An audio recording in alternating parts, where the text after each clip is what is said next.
ਜਿਹੜੀ 47 ਵਾਪਰਦੀ ਹੈ, ਜਿਹੜੀ ਚੀਜ਼ ਉੱਧਰ ਪਈ ਰਹਿ ਗਈ ਤੇ ਉੱਧਰ ਪਈ ਰਹਿ ਗਈ, ਜਿਹੜੀ ਇੱਧਰ ਪਈ ਰਹਿ ਗਈ ਇੱਥੇ ਪਈ ਰਹਿ ਗਈ। ਉਸ ਤੋਂ ਬਾਅਦ ਫਿਰ 84 ਆ ਜਾਂਦੀ ਹੈਗੀ ਸਾਡੇ ਕੋਲ। ਤੇ ਸਾਡਾ ਸਾਰੀ ਜਿਹੜੀ ਹੈਗੀ ਆ ਪੰਜਾਬ ਦੀ ਨੌਜਵਾਨੀ ਜਿਹੜੀ ਹੈਗੀ ਆ ਉਹ ਉਸ ਪਾਸੇ ਵੱਲ ਝੁਕ ਜਾਂਦੀ ਹੈਗੀ ਆ। ਸਿੱਖਾਂ ਨੇ ਉਹਨਾਂ ਨੂੰ ਉਸ ਸਮਾਨ ਨੂੰ ਜਿਹੜਾ ਉੱਥੇ ਉਹਨਾਂ ਦਾ ਪਿਆਰ ਰਹਿ ਗਿਆ ਉਹਨੂੰ ਕਦੀ ਖੰਗਾਲਣ ਦੀ ਕੋਸ਼ਿਸ਼ ਨਹੀਂ ਕੀਤੀ। ਬਹੁਤ ਜ਼ਿਆਦਾ ਕੁਝ ਜਿਹੜਾ ਹੈਗਾ ਉੱਥੇ ਸਾਡਾ ਉੱਥੇ ਦੀਆਂ ਲਾਇਬ੍ਰੇਰੀਆਂ ਦੇ ਵਿੱਚ ਪਿਆ ਰਹਿ ਗਿਆ। ਅਸੀਂ ਆਪਣਾ ਕੋਈ ਵੀ ਬੱਚਾ ਰਾਗੀ, ਢਾਡੀ, ਪ੍ਰਚਾਰਕ ਜਾਂ ਚੌਰਬਰਦਾਰ ਬਣਾਉਣੋਂ ਸੰਕੋਚ ਕਰਦੇ ਹਾਂ ਵੀ ਇਹ ਮਤਲਬ ਸਾਨੂੰ ਲੱਗਦਾ ਕਿ ਇਹ ਤਾਂ ਛੋਟੀਆਂ ਚੀਜ਼ਾਂ ਨੇ। ਜੇ ਰਾਗੀ, ਢਾਡੀ ਜਾਂ ਪ੍ਰਚਾਰਕ ਬਣਨਾ ਵੀ ਹੈ ਤੇ ਉਹ ਬਣਨਾ ਜਿਹੜਾ ਸ੍ਰੀ ਦਰਬਾਰ ਸਾਹਿਬ ਦੇ ਵਿੱਚ ਕੀਰਤਨ ਕਰ ਸਕੇ। ਬਾਬਾ ਦੀਪ ਸਿੰਘ ਜੀ ਸੀਸ ਤਲੀ ਦੇ ਉੱਤੇ ਰੱਖ ਕੇ ਲੜੇ ਹੈਗੇ ਆ ਤਾਂ ਉਹ ਇੱਕ ਆਈਕਨ ਬਣ ਜਾਂਦਾ ਵਾ। ਜਦੋਂ ਵੀ ਸਿੱਖਾਂ ਦੇ ਵਿੱਚ ਇਹ ਗੱਲ ਉੱਠੇਗੀ ਵੀ ਕੋਈ ਜੁਝਾਰੂਪੁਣੇ ਦੀ ਗੱਲ ਉੱਠੂਗੀ ਤਾਂ ਇਹ ਅਸੀਂ ਆਮ ਤੌਰ 'ਤੇ ਇਹ ਵਰਤਾਰਾ ਵਾਪਰ ਜਾਂਦਾ ਵੀ ਸਿਰ ਤਲੀ ਦੇ ਉੱਤੇ ਰੱਖ ਕੇ ਲੜੇ ਜੀ ਸਿੱਖ ਨਾ।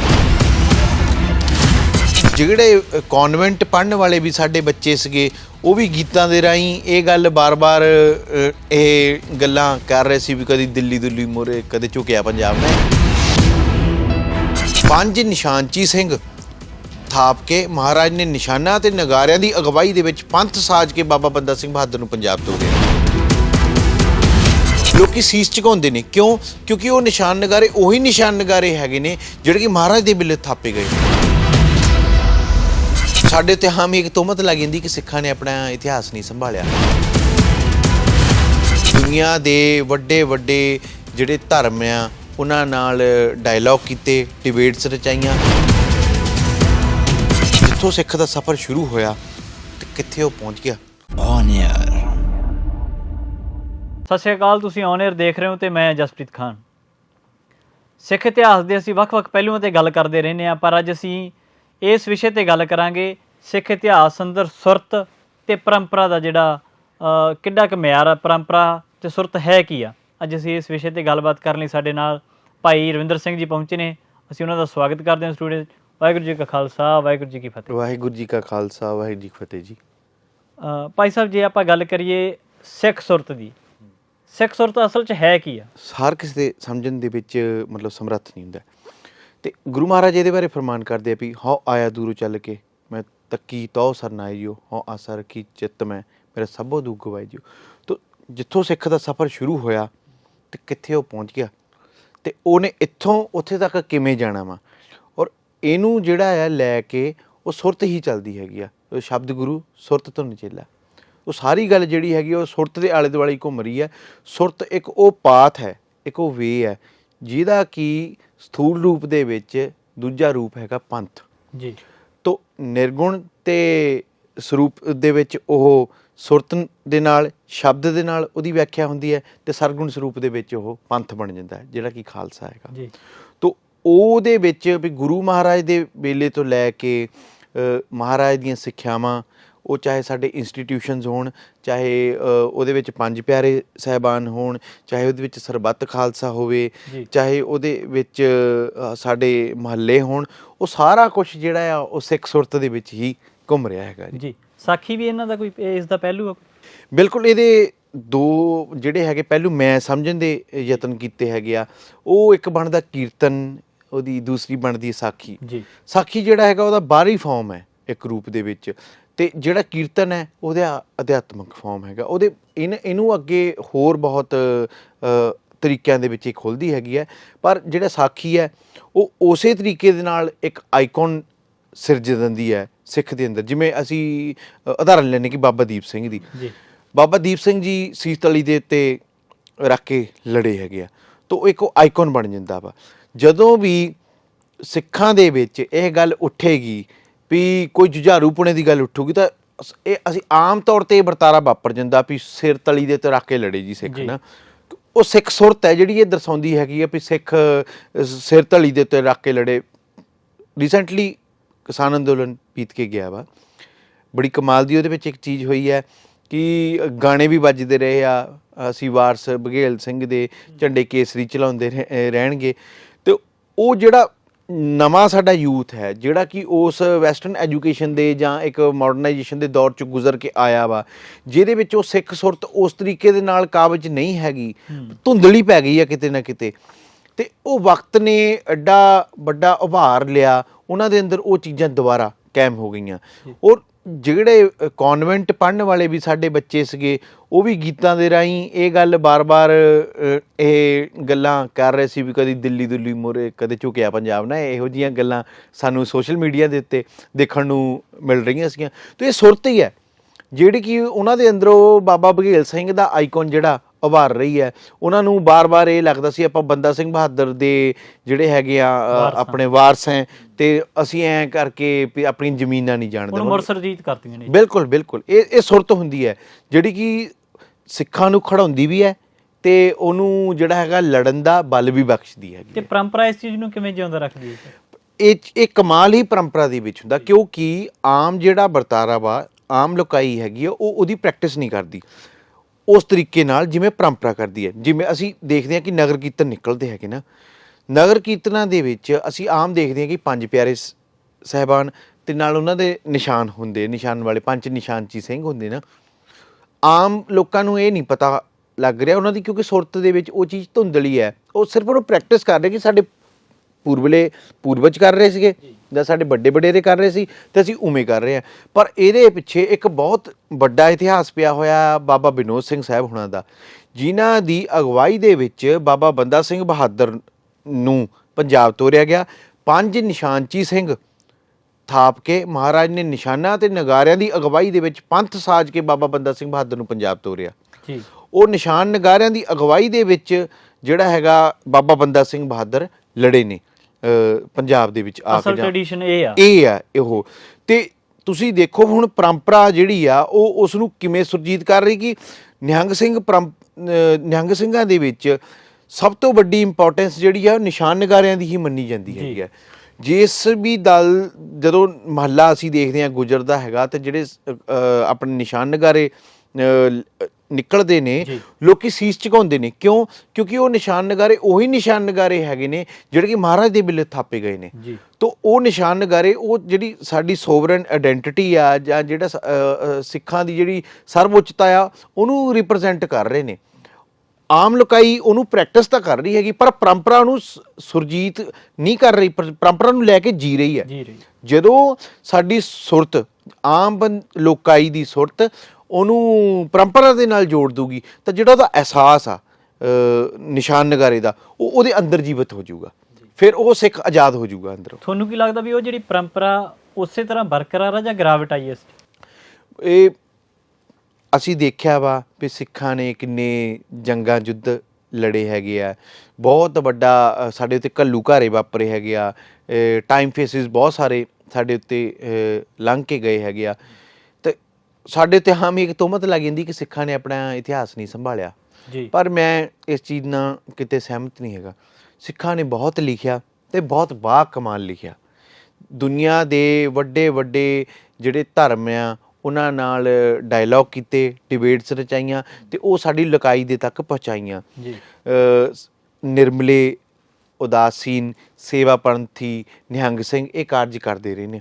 ਪਰ ਜਿਹੜਾ ਜਿਓਗ੍ਰਾਫੀਲੀ ਜਿਹੜਾ ਸਾਡੇ ਵਿੱਚ ਡਿਫਰੈਂਸਿਸ ਆਏ ਹੈ ਵੀ ਆਪਾਂ ਜੇਕਰ ਸਮਝਣਾ ਚਾਹੁੰਦੇ ਹਾਂ ਕਿ ਕਸੂਰ ਭਾਈ ਤਾਰਾ ਸਿੰਘ ਵਾਲਾ ਪ੍ਰਸੰਗ ਸਮਝਣਾ ਚਾਹੁੰਦੇ ਹਾਂ, ਜੇਕਰ ਕਸੂਰ ਅਤੇ ਪੱਟੀ ਦੇ ਵਿੱਚ 5 ਮੀਲ ਦਾ ਸਫ਼ਰ ਹੈ ਅਤੇ ਪੱਟੀ ਅਤੇ ਕਸੂਰ ਨੂੰ ਜੇਕਰ ਸਮਝਣਾ ਹੋਵੇ ਸਾਰੇ ਜੰਗ ਦੇ ਬਿਰਤਾਂਤ ਨੂੰ, ਹੁਣ ਉਹਦੇ ਵਿੱਚ ਇੱਕ ਬਾਰਡਰ ਲਾਈਨ ਆ ਜਾਂਦੀ ਹੈਗੀ, ਜਿਓਗ੍ਰਾਫੀ ਬਦਲ ਗਈ।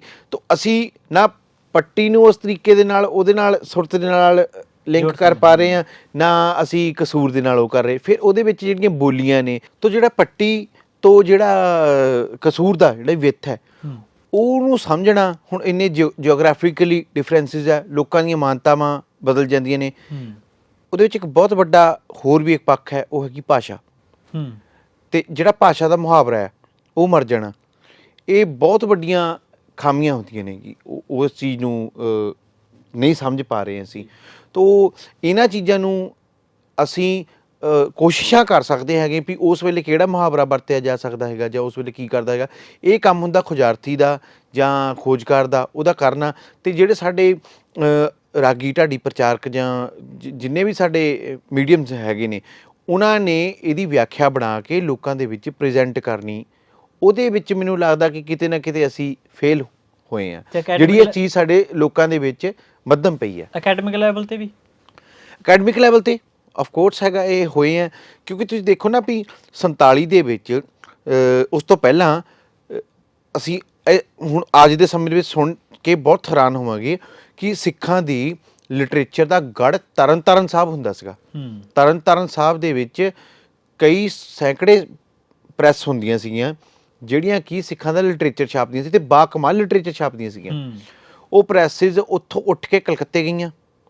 ਕਲਕੱਤੇ ਤੋਂ ਤੁਸੀਂ ਉਹ ਮੁੜ ਕੇ 47 ਦੀ ਵੰਡ ਹੁੰਦੀ ਹੈ, ਕਲਕੱਤਾ ਬਾਹਰ ਰਹਿ ਗਿਆ ਪੰਜਾਬ ਦੇ, ਜਦਕਿ ਬਹੁਤ ਵੱਡਾ ਸਾਡੀ ਸਿੱਖ ਵਸੋਂ ਕਲਕੱਤੇ 'ਚ ਵਸੀ ਹੋਈ ਸੀਗੀ। ਤੋ ਅਸੀਂ ਸੁਰਤ ਕਰਕੇ ਜਿਓਗ੍ਰਾਫੀਕਲੀ ਇੱਥੋਂ ਵੀ ਟੁੱਟੇ ਹੈਗੇ ਆ। ਦੂਜੀ ਵੱਡੀ ਐਗਜ਼ਾਮਪਲ ਮੈਂ ਤੁਹਾਨੂੰ ਪੰਜਾਂ ਪਿਆਰਿਆਂ ਦੀ ਦਿੰਦਾ। ਭਾਈ ਧਰਮ ਸਿੰਘ ਜੀ ਜਿਹੜੇ ਹੈਗੇ ਨੇ, ਭਾਈ ਦਇਆ ਸਿੰਘ ਜੀ ਹੈਗੇ ਨੇ, ਉਹ ਪੰਜੋ ਪਿਆਰੇ ਕਿਤੇ ਨਾ ਕਿਤੇ ਮਹਾ ਪੰਜਾਬ ਦੇ ਵਿੱਚ ਸਾਰੇ ਜਿਹੜੇ ਇਸ ਭਾਰਤ ਦੇ ਵੱਖ-ਵੱਖ ਖਿੱਤਿਆਂ ਦੇ ਵਿੱਚ ਉੱਠ ਕੇ ਆਏ ਸੀਗੇ ਜੀ। ਜੇ ਆਏ ਸੀ ਤਾਂ ਇੱਕੋ ਦਿਨ ਤਾਂ ਨਹੀਂ ਆ ਗਏ ਸੀਗੇ। ਉਹਨਾਂ ਦੇ ਵਿੱਚ ਕੋਈ ਸੁਰਤ ਦੀ ਸਾਂਝ ਸੀ, ਕਿਹੜੀ ਕੋਈ ਗੁਰੂ ਜੋਤ, ਗੁਰੂ ਸਰੂਪ ਸੁਰਤ ਦੀ ਸਾਂਝ ਜਿਹੜੀ ਜੋੜੀ ਬੈਠੀ ਸੀਗੀ। ਜਦੋਂ ਜਿਓਗ੍ਰਾਫੀਕਲੀ ਵੰਡ ਹੋਈ ਤਾਂ ਕਿਤੇ ਨਾ ਕਿਤੇ ਅਸੀਂ ਉਹ ਸਾਰੀਆਂ ਜਿਹੜੀਆਂ ਪਰੰਪਰਾਵਾਂ ਨੇ, ਉਹ ਪਰੰਪਰਾ ਨੇ ਸੁਰਜੀਤ ਰੱਖਣਾ ਹੁੰਦਾ ਵਾ ਉਸ ਚੀਜ਼ ਨੂੰ, ਤੇ ਉਹ ਸਾਰੀਆਂ ਚੀਜ਼ਾਂ ਜਿਹੜੀਆਂ ਉਹ ਟੁੱਟ ਕੇ ਬਿਖਰ ਗਈਆਂ। ਤੇ ਹੁਣ ਅਸੀਂ ਮਤਲਬ ਖੰਡਰਾਂ ਦੇ ਵਿੱਚੋਂ ਜਾ ਕੇ ਮੈਨੂੰ ਲੱਗਦਾ ਵੀ ਕਿਤੇ ਨਾ ਕਿਤੇ ਲੱਭਾਂਗੇ ਕਿ ਭਾਈ ਦਇਆ ਸਿੰਘ ਜੀ ਦਾ ਘਰ ਜਿਹੜਾ ਸੀ ਉਹ ਕਿੱਥੇ ਹੈਗਾ ਵਾ। ਮਤਲਬ ਕੋਸ਼ਿਸ਼ ਕਰਾਂਗੇ ਆਪਾਂ, ਤੇ ਅਸੀਂ ਉਨੇ ਸੰਜੀਦਗੀ ਦੇ ਨਾਲ ਉਪਰਾਲੇ ਵੀ ਨਹੀਂ ਕਰ ਰਹੇ ਇਸ ਕੰਮ ਦੇ ਲਈ ਕਿ ਉਹਨੂੰ ਕਿਵੇਂ ਅਸੀਂ ਖੋਜ ਕਰਕੇ ਸੁਰਜੀਤ ਕਰ ਸਕੀਏ। ਤਾਂ ਜਿਹੜੀ ਸਾਡੀ ਸਿੱਖ ਐਕੈਡਮਿਕ ਹੈ ਇਸ ਚੀਜ਼ ਦੇ ਉੱਤੇ ਕੰਮ ਕਰਨ ਦੀ, ਜਿਵੇਂ ਬਨਾਰਸ ਹਿੰਦੂ ਯੂਨੀਵਰਸਿਟੀ ਹੈ, ਉਹਨਾਂ ਦਾ ਪੂਰਾ ਵਿਧਾਨ ਹੈ ਇਸ ਚੀਜ਼ ਨੂੰ ਸਮਝਣ ਦਾ ਵੀ ਉਹਨਾਂ ਨੇ ਯੂਨੀਵਰਸਿਟੀ ਤਾਂ ਬਣਾ ਲਈ, ਪਰ ਉਹਨਾਂ ਦੇ ਵਿੱਚ ਉਹੀ ਆਚਾਰਿਆ, ਉਹੀ ਪੰਡਿਤ, ਉਹੀ ਸਵਾਮੀ, ਉਹ ਸਾਰੀਆਂ ਪਦਵੀਆਂ ਬਰਕਰਾਰ ਨੇ। ਮੁੰਡਨ ਕਿਵੇਂ ਕੀਤਾ ਜਾਂਦਾ ਜਾਂ ਹੋਰ ਚੀਜ਼ਾਂ ਕਿਵੇਂ ਕੀਤੀਆਂ ਜਾਂਦੀਆਂ ਨੇ। ਪਰ ਅਸੀਂ ਆਪਣਾ ਕੋਈ ਵੀ ਬੱਚਾ ਰਾਗੀ, ਢਾਡੀ, ਪ੍ਰਚਾਰਕ, ਚੋਬਦਾਰ ਜਾਂ ਚੌਰਬਰਦਾਰ ਬਣਾਉਣੋਂ ਸੰਕੋਚ ਕਰਦੇ ਹਾਂ ਵੀ ਇਹ ਮਤਲਬ ਸਾਨੂੰ ਲੱਗਦਾ ਕਿ ਇਹ ਤਾਂ ਛੋਟੀਆਂ ਚੀਜ਼ਾਂ ਨੇ। ਬਿਲਕੁਲ, ਕਿਉਂਕਿ ਮੈਨੂੰ ਲੱਗਦਾ ਕਿ ਕਿਤੇ ਨਾ ਕਿਤੇ ਨਾ ਸੁਰਤ ਕਰਕੇ ਅਸੀਂ ਮੱਧਮ ਪੈ ਗਏ।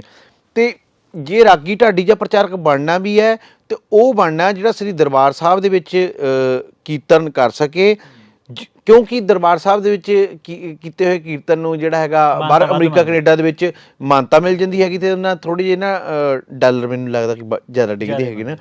ਤਾਂ ਅਸੀਂ ਜ਼ਿਆਦਾ ਮਟੀਰੀਅਲਿਸਟਿਕ ਹੋ ਗਏ ਹਾਂ। ਜਿਹੜੀਆਂ ਸਾਡੀਆਂ ਇਹ ਅਪਰੋਚਿਸ ਸੀਗੀਆਂ ਅਸੀਂ ਉਹ ਘਟਾ ਲਈਆਂ। ਤਾਂ ਸਾਡੀ ਸੁਰਤ ਦੇ ਉੱਤੇ ਜਿਹੜਾ ਬਹੁਤਾ ਪ੍ਰਭਾਵ ਹੈ ਇਸ ਕਰਕੇ ਮਾਇਆ ਦਾ ਜ਼ਿਆਦਾ ਪਿਆ, ਤੇ ਨਹੀਂ ਤਾਂ ਆਪਾਂ ਇੰਨੀ ਸੌਖੇ ਟੁੱਟਦੇ ਨਹੀਂ ਸੀਗੇ। ਐਜੂਕੇਸ਼ਨ ਨੇ, ਵੈਸਟਰਨ ਐਜੂਕੇਸ਼ਨ ਨੇ ਪ੍ਰਭਾਵ ਪਾਇਆ ਵਾ, ਇਹਦੇ ਵਿੱਚ ਕੋਈ ਮਤਲਬ ਦੋ ਰਾਹੇ ਵਾਲੀ ਗੱਲ ਨਹੀਂ ਹੈਗੀ, ਪਰ ਮੈਨੂੰ ਲੱਗਦਾ ਕਿ ਅਸੀਂ ਮਾਇਆ ਪੱਖੀ ਜ਼ਿਆਦਾ ਹੋ ਕੇ ਸੋਚਣ ਲੱਗ ਗਏ, ਤੇ ਅਸੀਂ ਆਪਣੀਆਂ ਮਾਨਤਾਵਾਂ ਜਾਂ ਆਪਣੀਆਂ ਵੈਲਿਊਜ਼ ਨੂੰ ਅਸੀਂ ਆਪ ਸਟਰੋਂਗ ਕਰਨਾ ਸੀਗਾ ਜੀ। ਤੇ ਸਿੱਖਾਂ ਨੂੰ ਚਾਹੀਦਾ ਵਾ ਇਹਦੇ ਉੱਤੇ ਕੰਮ ਕਰਨਾ ਚਾਹੀਦਾ ਵਾ ਵੀ ਇਹ ਚੀਜ਼ਾਂ ਨੂੰ ਟ੍ਰੈਡੀਸ਼ਨ ਕਿਵੇਂ ਰਿਵਾਈਵ ਕਰਦੀ ਹੈਗੀ ਆ। ਟ੍ਰੈਡੀਸ਼ਨ ਦੀ ਜਿਹੜੀ ਕਹਿ ਲਓ ਕਿ ਉਹਦੀ ਸੁੱਚਤਾ ਹੁੰਦੀ ਹੈ, ਉਹਨੂੰ ਸਮਝਣਾ ਚਾਹੀਦਾ ਵਾ, ਉਹ 'ਤੇ ਕੰਮ ਕਰਨਾ ਚਾਹੀਦਾ ਵਾ ਬਕਾਇਦਾ। ਕਿ ਤੁਸੀਂ ਜਿਹੜੇ ਦੁਨੀਆ ਦੇ ਉੱਤੇ ਫੇਲ ਹੋ ਚੁੱਕੇ ਸਿਧਾਂਤ ਹੈ, ਮਾਡਰਨਿਜ਼ਮ ਜਾਂ ਪੋਸਟ ਮਾਡਰਨਿਜ਼ਮ, ਤੁਸੀਂ ਉਹਨਾਂ ਦਾ ਪੱਲਾ ਫੜ ਕੇ ਜੇ ਉਹਨਾਂ ਸਟੱਡੀਜ਼ ਦੇ ਆਧਾਰ 'ਤੇ ਤੁਸੀਂ ਦੇਖੋ ਵੀ ਉਹਦੇ ਵਿੱਚ ਸਿੱਖ ਸਟੱਡੀਜ਼ ਕਿਵੇਂ ਨਿਕਲ ਸਕਦੀ ਹੈ, ਸਿੱਖ ਐਕੈਡੈਮਿਕ ਉਹਨੂੰ ਕਿਵੇਂ ਤੋੜ ਸਕਦੀ ਹੈਗੀ ਆ। ਇੱਥੇ ਫੇਲ ਹੁੰਦੇ ਨਜ਼ਰ ਆਉਂਦੇ ਆਪਾਂ। ਨਹੀਂ ਭਾਈ ਸਾਹਿਬ, ਇਹ ਹੁਣ ਦਾ ਅੱਜ ਦੀ ਗੱਲ ਨਹੀਂ ਨਾ ਹੋ ਸਕਦੀ ਵੀ ਅੱਜ ਆਪਾਂ ਵੀ ਜੇ ਬੱਚੇ ਇਸ ਲਾਈਨ 'ਤੇ ਨਹੀਂ ਚੱਲ ਰਹੇ, ਕਿਤੋਂ ਤਾਂ ਔਖੜੇ ਹੋਵਾਂਗੇ। ਪਹਿਲਾਂ ਲਾ ਲਓ, ਉਦੋਂ ਪਿੱਛੇ ਲਾ ਲਓ, ਕਿ ਜਿਹੜੀ ਜਿੱਥੋਂ ਸ਼ੁਰੂਆਤ ਹੋਈ ਆ। ਲਾਈਟਨਰ ਲਿਖਦਾ ਇਹਦੇ ਬਾਰੇ ਵੀ ਜਦੋਂ ਉਹਨਾਂ ਨੇ ਮੁਲਾਂਕਣ ਕੀਤਾ ਗੋਰਿਆਂ ਨੇ, ਤੇ ਸਿੱਖਾਂ ਦੇ ਵਿੱਚ ਕਾਇਦਾ ਅਤੇ ਸ਼ਾਸਤਰ ਸੀਗੇ ਆਮ ਤੌਰ 'ਤੇ। ਉਹ ਲਿਖਦਾ ਵਾ ਕਿ ਮੈਂ ਮਤਲਬ ਜਿਹੜਾ ਉਹਦੇ ਨੋਟਸ ਮਿਲਦੇ ਨੇ ਕਿ ਮੈਂ 50 ਸਾਲਾਂ ਦੇ ਵਿੱਚ ਇਹਨਾਂ ਦੀ ਸਾਰਾ ਜਿਹੜਾ ਇਸ ਚੀਜ਼ ਨੂੰ ਸਮਝ ਕੇ ਅਤੇ ਖ਼ਤਮ ਕਰਨ ਦੇ ਅਸੀਂ ਕਰ ਦੇਵਾਂਗੇ। ਅਤੇ ਉਹਨਾਂ ਨੇ ਸਮਝਿਆ ਵੀ ਜਿਹੜੀ ਇਹ ਆਪਣੀ ਅਸਲੀ ਜਿਹੜੀ ਆਪਣੀ ਤਾਕਤ ਲੈਂਦੇ ਨੇ ਉਹ ਸੁਰਤ ਦੇ ਰਾਹੀਂ ਲੈਂਦੇ ਕਾਹ ਤੋਂ, ਗੁਰਬਾਣੀ ਤੋਂ। ਤਾਂ ਗੁਰਬਾਣੀ ਪੜ੍ਹਨ ਦਾ ਮਾਧਿਅਮ ਜਿਹੜਾ ਹੈਗਾ ਉਹ ਕਾਇਦਾ ਆ, ਉਹ ਬੋਲੀ ਹੈਗੀ ਆ, ਉਹ ਇੱਕ ਆਪਣਾ ਵਿਅੰਗ ਹੈ ਉਹਦਾ, ਉਹ ਸਾਰੀ ਚੀਜ਼ ਨੂੰ ਸਮਝਣ ਦਾ। ਜਿਹਨੂੰ ਦੇਖ, ਜਿਵੇਂ ਮੈਂ ਉਹ ਗੱਲ ਕਹੀ ਕਿ ਬਾਬਾ ਦੀਪ ਸਿੰਘ ਜੀ ਨੂੰ ਇੱਕ ਸੀਸ ਧਲੀ 'ਤੇ ਧਰ ਕੇ ਲੜਨ ਦਾ ਆਈਕਨ ਸਮਝਦੇ ਆ, ਅਤੇ ਸਿੱਖ ਲੜਦਾ ਵਾ, ਅਤੇ ਉਹਨਾਂ ਨੇ ਸਿੱਖਾਂ ਦੇ ਕੋਲੋਂ ਤਲਵਾਰ ਵੀ ਲੈ ਲਈ ਅਤੇ ਸਿੱਖਾਂ ਦੇ ਕੋਲੋਂ ਕਾਇਦੇ ਵੀ ਖਤਮ ਕਰ ਦਿੱਤੇ। ਸ਼ੁਰੂਆਤ ਉਹਦੀ ਉਹ ਹੋਈ, ਉਹਨਾਂ ਨੇ ਆਪਣਾ ਐਜੂਕੇਸ਼ਨ ਸਿਸਟਮ ਦਿੱਤਾ ਬਕਾਇਦਾ ਜੀ। ਅਸੀਂ ਪੜ੍ਹੇ ਉਸ ਐਜੂਕੇਸ਼ਨ ਦੇ ਵਿੱਚ, ਡਾਇਲੋਗ ਵੀ ਰਚਾਇਆ ਉਹਦੇ ਵਿੱਚੋਂ, ਹਾਂ ਭਾਸ਼ਾ ਦੇ ਨਾਲ ਬਕਾਇਦਾ ਚੰਗਾ ਡਾਇਲੋਗ ਰਚਾਇਆ ਅਸੀਂ। ਅਤੇ ਪਰ ਪ੍ਰੋਬਲਮ ਉੱਥੇ ਹੋ ਗਈ ਕਿ ਜਿਹੜੀ ਸਾਡੀ ਖਾਲਸਾ ਸਮਾਚਾਰ ਵਰਗੇ ਵੱਡੇ ਜਾਂ ਮੋਹਨ ਸਿੰਘ ਵੈਦ ਹੋਣੀ ਬਹੁਤ ਸਾਰੇ ਟਰੈਕਟ ਜਿਹੜੇ ਕੱਢਦੇ ਰਹੇ ਆ, ਉਹਦੇ ਵਿੱਚ ਜਦੋਂ 47 ਵਾਪਰਦੀ ਹੈ ਨਾ, ਸਿੱਖ ਐਕੈਡਮਿਕ ਬਾਕਮਾਲ ਸਿਰਜੀ ਜਾਂਦੀ ਹੈਗੀ ਹੈ। ਉਹਦੇ ਵਿੱਚ ਸਿੱਖ ਆਪਣਾ ਡਾਇਲੋਗ ਉਹਨਾਂ ਨਾਲ ਚਲਾ ਕੇ ਤਾਂ ਆਪਣੇ ਆਪ ਨੂੰ ਪ੍ਰੈਜ਼ੈਂਟ ਕਰਕੇ ਆਪਣੀ ਲੁਕਾਈ ਨੂੰ ਮੂਹਰੇ ਲੈ ਕੇ ਆ ਰਹੇ ਹੈਗੇ ਆ। ਪਰ ਜਿਹੜਾ ਡਾਇਲੋਗ ਤੋਂ ਬਾਅਦ ਜਿਹੜੀ 47 ਵਾਪਰਦੀ ਹੈ, ਜਿਹੜੀ ਚੀਜ਼ ਉੱਧਰ ਪਈ ਰਹਿ ਗਈ ਪਾਕਿਸਤਾਨ ਵਾਲੇ ਪਾਸੇ, ਉੱਧਰ ਪਈ ਰਹਿ ਗਈ, ਜਿਹੜੀ ਇੱਧਰ ਪਈ ਰਹਿ ਗਈ ਇੱਥੇ ਪਈ ਰਹਿ ਗਈ। ਮਾਰ ਧਾੜ, ਕਤਲੋ ਗਾਰਦ ਦੇ ਵਿੱਚ ਜੋ ਕੁਛ ਅਸੀਂ ਗਵਾਇਆ, ਉਹ ਬਹੁਤ ਵੱਡਾ ਨੁਕਸਾਨ ਸੀਗਾ। 47 ਤੇ 84 ਦੋਵਾਂ ਦਾ ਹੀ ਸੰਤਾਪ, ਦੋਵਾਂ ਦਾ ਹੀ ਬਹੁਤ ਵੱਡਾ ਸੰਤਾਪ ਹੈਗਾ। ਗੁਰਬਖਸ਼ ਸਿੰਘ ਝਬਾਲੀਆ ਜਿਨ੍ਹਾਂ ਨੇ ਸਾਕਾ ਨਨਕਾਣਾ ਦੇ ਉੱਤੇ ਕਿਤਾਬ ਲਿਖੀ, ਉਸ ਕਿਤਾਬ ਦਾ ਦੂਸਰਾ ਭਾਗ ਕਰਨ ਦੇ ਲਈ ਜਦੋਂ ਪਾਕਿਸਤਾਨ ਜਾਂਦੇ ਹੈਗੇ ਆ, ਉਹਨਾਂ ਦੀ ਉੱਥੇ ਡੈਥ ਹੋ ਜਾਂਦੀ ਹੈਗੀ, ਉਹਨਾਂ ਦਾ ਕਤਲ ਹੋ ਜਾਂਦਾ ਵਾ। ਤਾਂ ਬਹੁਤ ਕੁਛ, ਬਹੁਤ ਜ਼ਿਆਦਾ ਕੁਛ ਜਿਹੜਾ ਹੈਗਾ ਉੱਥੇ ਸਾਡਾ ਉੱਥੇ ਦੀਆਂ ਲਾਇਬ੍ਰੇਰੀਆਂ ਦੇ ਵਿੱਚ ਪਿਆ ਰਹਿ ਗਿਆ। ਅਤੇ ਹੁਣ ਕਹਿ ਲਓ ਕਿ ਸਿੱਖਾਂ ਨੇ ਉਹਨਾਂ ਨੂੰ ਉਸ ਸਮਾਨ ਨੂੰ ਜਿਹੜਾ ਉੱਥੇ ਉਹਨਾਂ ਦਾ ਪਿਆ ਰਹਿ ਗਿਆ, ਉਹਨੂੰ ਕਦੀ ਖੰਗਾਲਣ ਦੀ ਕੋਸ਼ਿਸ਼ ਨਹੀਂ ਕੀਤੀ। ਸਾਡੇ ਜਿਹੜੇ ਵੱਡੇ ਸਕਾਲਰਸ ਨੇ, ਸ਼ਮਸ਼ੇਰ ਸਿੰਘ ਅਸ਼ੋਕ ਹੋਣਾ ਵਰਗੇ, ਡਾਕਟਰ ਗੰਡਾ ਸਿੰਘ ਹੋਣਾ ਵਰਗੇ, ਉਹਨਾਂ ਨੇ ਬਹੁਤ ਕੰਮ ਕੀਤਾ, ਜਿੰਨੀ ਉਹਨਾਂ ਤੋਂ ਵਾਹ ਲੱਗਦੀ ਸੀ ਲਾਈ ਉਹਨਾਂ ਨੇ। ਪਰ ਉਸ ਤੋਂ ਬਾਅਦ ਫਿਰ 84 ਆ ਜਾਂਦੀ ਹੈਗੀ ਸਾਡੇ ਕੋਲ, ਅਤੇ ਸਾਡਾ ਸਾਰੀ ਜਿਹੜੀ ਹੈਗੀ ਆ ਪੰਜਾਬ ਦੀ ਨੌਜਵਾਨੀ ਜਿਹੜੀ ਹੈਗੀ ਆ, ਉਹ ਉਸ ਪਾਸੇ ਵੱਲ ਝੁਕ ਜਾਂਦੀ ਹੈਗੀ ਆ। ਤਾਂ ਕਿਤੇ ਨਾ ਕਿਤੇ ਦੋ ਬਹੁਤ ਵੱਡੀਆਂ ਜਿਹੜੀਆਂ ਨੇ ਖਾਮੀਆਂ ਰਹੀਆਂ। ਪਰ ਹਾਂ, ਹੁਣ ਸਾਡੇ ਕੋਲ ਬਹੁਤ ਵੱਡਾ ਸਮਾਂ ਹੈਗਾ ਵਾ ਕਿ ਅਸੀਂ ਆਪਣੀ ਇਹ ਸਾਰੀ ਗੱਲ ਨੂੰ ਇੱਕ ਫਰੇਮਵਰਕ ਦੇ ਕੇ, ਚੀਜ਼ਾਂ ਨੂੰ ਸਮਝ ਕੇ, ਅਤੇ ਇਹਨੂੰ ਦੁਬਾਰਾ ਪੁਨਰ ਸਿਰਜਣ ਦੇ ਦੌਰ ਦੇ ਵਿੱਚ ਲਿਜਾ ਸਕਦੇ ਹਾਂ। ਹੁਣ ਦੇ ਜਿਹੜੇ ਸਿੱਖ ਫਿਲਾਸਫਰ ਨੇ ਕਰ ਰਹੇ ਨੇ ਕੋਈ ਕਾਰਜ ਬਹੁਤਾ ਰੂਪ 'ਤੇ ਲੱਗੇ ਨੇ। ਇਹ ਜ਼ਰੂਰੀ ਨਹੀਂ ਹੁੰਦਾ ਕਿ ਕਿਸੇ ਪਰਟੀਕੂਲਰ ਕਿਸੇ ਫਿਲਾਸਫਰ ਨੇ ਕੰਮ ਕਰਨਾ ਹੁੰਦਾ ਵਾ। ਜਿਵੇਂ ਭਾਈ ਸ਼ੇਰ ਸਿੰਘ, ਉਹ 1930 ਦੇ ਵਿੱਚ ਜਦੋਂ ਕੰਮ ਕਰਦੇ ਸੀ, ਉਹ ਫੋਰੈਸਟ ਆਫਿਸਰ ਸੀਗੇ, ਅਤੇ ਉਹ ਜਿਹੜਾ ਕਮਾਲ ਕਰਦੇ ਨੇ, ਵਾਹਿਗੁਰੂ ਦਰਸ਼ਨ, ਆਤਮ ਦਰਸ਼ਨ ਵਰਗੀਆਂ ਦੋ ਵੱਡੀਆਂ ਕਿਤਾਬਾਂ ਦੇ ਕੇ ਜਾਂਦੇ ਨੇ, ਬਹੁਤਾਤ ਰੂਪ 'ਚ ਕੰਮ ਹੈ। ਹੁਣ ਉਹਨਾਂ ਦਾ ਇੰਨਾ ਸੋਹਣਾ ਕੰਮ ਕੀਤਾ, ਜਿਵੇਂ ਮੈਂ ਤਰਨ ਤਾਰਨ ਦੀ ਐਗਜ਼ਾਮਪਲ ਦਿੱਤੀ ਹੈਗੀ, ਅਤੇ ਉਹਨਾਂ ਦੀਆਂ ਉੱਥੋਂ ਦੀਆਂ ਪ੍ਰੈਸਾਂ ਦੇ ਵਿੱਚ ਛਪਿਆ ਹੋਇਆ, ਉਹ ਅਣਗੌਲਿਆ ਹੋ ਗਿਆ, ਉਹ ਸਾਰਾ ਹੁਣ ਮਿਲਦਾ ਨਹੀਂ ਹੈਗਾ। ਕੁਛ ਚੀਜ਼ ਸਮੇਂ ਦੀ ਮਾਰ ਦੇ ਵੀ ਥੱਲੇ ਆ ਜਾਂਦੀ ਨਾ, ਅਤੇ ਉਹ ਖਤਮ ਹੋ ਜਾਂਦੀ ਹੈਗੀ ਹੈ। ਉਸ ਪਰੰਪਰਾ ਨੂੰ, ਉਸ ਸੁਰਤ ਨੂੰ ਜਿਹੜਾ ਬਰਕਰਾਰ ਰੱਖਣ ਵਾਸਤੇ ਜਾਂ ਇਹਨੂੰ ਹੋਰ ਅਗਾਂਹ ਵਧੂ ਲਿਜਾਉਣ ਵਾਸਤੇ ਕੀ ਕਾਰਜ ਕਰਨੇ ਚਾਹੀਦੇ ਨੇ? ਮੈਂ ਤੁਹਾਨੂੰ ਜਿਵੇਂ ਕਿ ਅਸੀਂ ਪਹਿਲਾਂ ਦੱਸਿਆ ਹੈਗਾ ਵੀ ਸਾਖੀ ਪਰੰਪਰਾ ਆ, ਅਤੇ ਦੂਸਰੀ ਹੈਗੀ ਆ ਉਹਦੀ ਸ਼ਬਦ ਦੀ ਪਰੰਪਰਾ, ਕੀਰਤਨ ਦੀ ਪਰੰਪਰਾ। ਕਿਤੇ ਨਾ ਕਿਤੇ ਮੈਨੂੰ ਐਂ ਲੱਗਦਾ ਵੀ ਅਸੀਂ ਦੋਵਾਂ ਤੋਂ ਟੁੱਟੇ ਹਾਂ ਜੀ।